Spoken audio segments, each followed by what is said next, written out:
राधे राधे। श्री हरिदास श्री कुंज बिहारी।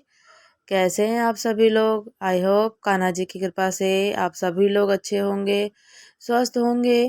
कार्तिक मास महात्म्य कथा अध्याय 16। राजा पृथ्वी ने कहा, हे नारद जी, ये तो आपने भगवान शिव जी की बड़ी विचित्र कथा सुनाई है।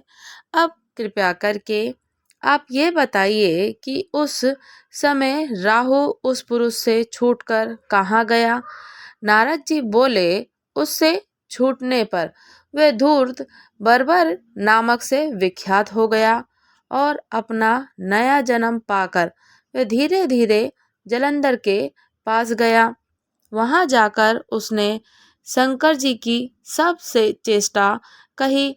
उसे सुनकर दैत्यराज ने सब दैत्यों को सेना द्वारा युद्ध का आज्ञा दी। कालनेमि और शुंभ निशुंभ आदि सभी महाबली दैत्य तैयार होने लगे। एक से एक महाबली दैत्य करोड़ों करोड़ों की संख्या में निकल युद्ध के लिए जुट पड़े। महाप्रतापी सिंधुपुत्र शिवजी से युद्ध करने के लिए निकल पड़ा। आकाश में मेघ छा गए और बहुत अपशकुन होने लगे। शुक्राचार्य और कटे सर वाला राहु सामने आ गए। उसी समय जलंधर का मुकुट भी खिसक गया, परंतु वह नहीं रुका। उधर इंद्रादिक सब देवताओं ने कैलाश पर शिव जी के पास पहुंचकर सब वृतांत सुनाया और ये भी कहा कि आपने जलंधर से युद्ध करने के लिए भगवान विष्णु जी को भेजा था। वह उसके वशवर्ती हो गए हैं और विष्णु जी लक्ष्मी सहित जलंधर के अधीन हो उनके घर में निवास करते हैं। अब देवताओं को भी वहीं रहना पड़ता है। अब वह बलि सागर पुत्र आपसे युद्ध करने आ रहा है, अतएव आप उसे मारकर हम सबकी रक्षा कीजिए। ये सुनकर शंकर जी ने विष्णु जी को बुलाकर पूछा, हे ऋषिकेश, युद्ध में आपने जलंधर का संहार क्यों नहीं किया और बैकुंठ छोड़ आप उसके घर में कैसे चले गए? यह सुनकर विष्णु जी ने हाथ जोड़कर नम्रतापूर्वक भगवान शंकर जी से कहा, उसे आपका अंशी और लक्ष्मी का भ्राता होने के कारण ही मैंने नहीं मारा। यह बड़ा वीर और देवताओं से अजय है। इसी पर मुग्ध होकर मैं उसके घर में निवास करने लगा। विष्णु जी के इन वचनों को सुनकर शंकर जी हंस पड़े और उन्होंने कहा, हे विष्णु, आप ये क्या कहते हैं? मैं उस दैत्य जलंधर को अवश्य मारूंगा। अब आप सभी देवता जलंधर को मेरे द्वारा ही मारा गया जान अपने स्थान को जाइए। जब शंकर जी ने ऐसा कहा तो सब देवता संदेह रहित होकर अपने स्थान को चले गए। इसी समय पराक्रमी जलंधर अपनी विशाल सेना के साथ पर्वत के समीप आ कैलाश को घोर सिंहनाद करने लगा और दैत्यों के नाद और कोलाहल को सुनकर शिव जी ने नंदी आदि गणों को उससे युद्ध करने की आज्ञा प्रदान की। कैलाश के समीप भीषण युद्ध होने लगा। दैत्य अनेकों प्रकार के अस्त्र शस्त्र बरसाने लगे। भेरी, मृदंग, शंख तथा वीरों तथा हाथी, घोड़ों और रथों के साथ शब्दों से शताब्दित हो पृथ्वी कांपने लगी। युद्ध में कटकर मरे हुए हाथी, घोड़े और पैदलों के पहाड़ लग गए। रक्त मांस का कीचड़ उत्पन्न हो गया। दैत्यों के आचार्य शुक्र जी अपनी मृत संजीवनी विद्या से सब दैत्यों को जिलाने लगे।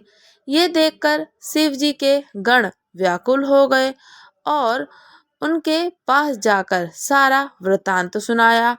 उसे सुनकर भगवान जी ने रुद्र के क्रोध को सीमा ना रही। अब तो उनके रुद्र के क्रोध की सीमा ही ना रही। फिर तो उस समय उनके मुख से एक बड़ी भयंकर कृत्या उत्पन्न हुई, जिसकी दोनों जंघाएं तालवृक्ष के समान थी। वे युद्ध भूमि में जा सब असुरों का चरण करने लगी और फिर ये शुक्राचार्य के समीप पहुंची और शीघ्र ही अपनी योनि में गुप्त कर लिया। फिर स्वयं भी अंतर्ध्यान हो गई। शुक्राचार्य के गुप्त हो जाने से दैत्यों का मुख मलिन पड़ गया और वे युद्ध भूमि को छोड़ भागे। इस पर शुंभ, निशुंभ और कालनेमी आदि सेनापतियों ने अपने भागते हुए वीरों को रोका। शिवजी के नंदी आदि गणों ने भी, जिसमें गणेश जी, स्वामी कार्तिकेय जी भी थे, और दैत्यों से भीषण युद्ध करना आरंभ कर दिया। तो बोलिए श्री लक्ष्मी नारायण की जय हो, बोलिए श्री विष्णु महाराज की जय हो, बोलिए श्री कार्तिक मास महात्म्यम की जय हो, कार्तिक मास स्नान की जय हो, कार्तिक मास कथा की जय हो। ऐसे ही कथा को श्रवण करते रहें, पूजा करते रहें। एक संकल्प है, जो कि संकल्प लिया होगा आपने, उस संकल्प को पूर्ण करें और आनंद लें। तुलसा महारानी के सम्मुख दिया जला करके कथा को जरूर श्रवण करें। इसी प्रकार से आप धूप दीप दान करते रहें। दीप दान करने का इस महीने का बहुत बड़ा महत्व है, बहुत बड़ा महत्व है, पुण्य फल की प्राप्ति देने वाला, और साथ ही साथ में जो हमारे पाप हैं वो नष्ट करने वाला।